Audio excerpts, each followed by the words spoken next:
ভাইরে ভাই, দুনিয়া টাকার গোলামের 10 নম্বর পর্ব দেখে মনে হচ্ছে রাইটার ভাই আর দর্শকদের মধ্যে কে কাকে বেশি কনফিউজ করবে সেই প্রতিযোগিতা শুরু হয়ে গেছে। গত পর্বে ফাতেমা বলেছিল প্ল্যান বিতে যেতে হবে, আর ঠিক সেই প্ল্যান অনুযায়ী কিচেনে কথা বলতে বলতে নিজের আঙ্গুল কেটে ফেলে সে। এদিকে গোলাম সেটা দেখে দৌড়ে তাকে সাহায্য করতে যায়, কিন্তু ভাইরে ভাই, এই সাহায্য করতে গোলাম যে নতুন ফাঁদে পড়তে যাচ্ছে সেটা কে জানতো।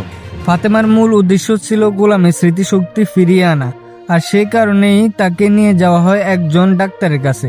কিন্তু খেলাটা এখানেই শেষ না, আসল ধামাকা তো এখান থেকেই শুরু। অন্যদিকে রিশাদ জানতে পেরেছে গোলাম এখনো সুইস ব্যাংকে থাকা বিশাল সম্পদের মালিক, আর মনির চাচা ফোনে পাওয়া তথ্য শুনে গোলামের দ্বিতীয় স্ত্রী সন্দেহ পড়ে যায়। ভাইরে ভাই, এই নাটকে মানুষের থেকে সন্দেহের সংখ্যা বেশি। এদিকে গোলামকে দাউদ খানের লোকরা খুঁজছে, রিশাদ খুঁজছে, গোলামের দ্বিতীয় স্ত্রী খুঁজছে, আর ফাতেমা তো প্ল্যান বি নিয়েই বসে আছে। সব মিলিয়ে গোলাম ভাইয়ের অবস্থা এমন যেন ফ্রি ওয়াইফাই এর পাসওয়ার্ড জানে আর পুরো মহল্লা তার পিছনে দৌড়াচ্ছে। এখন বড় প্রশ্ন, গোলামের স্মৃতিশক্তি কি সত্যিই ফিরে আসবে, নাকি নতুন কোনো রহস্য সামনে আসবে?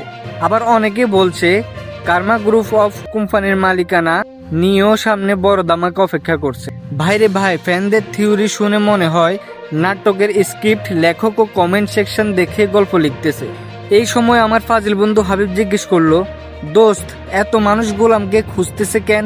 আমি বললাম, ভাই, 10,000 কোটি টাকার মালিক হইলে হারানো ছাগলকেও মানুষ সিসিটিভি দিয়ে খুঁজে। তো আপনাদের কি মনে হয়, আগামী পর্বে গোলামের স্মৃতিশক্তি কি ফিরে আসবে, নাকি রিশাদ নতুন কোনো চাল চালবে? কমেন্টে জানান। আর ফাজিলগিরি ফানে নতুন হলে এখনই সাবস্ক্রাইব করে ফেলুন। আল্লাহ হাফেজ।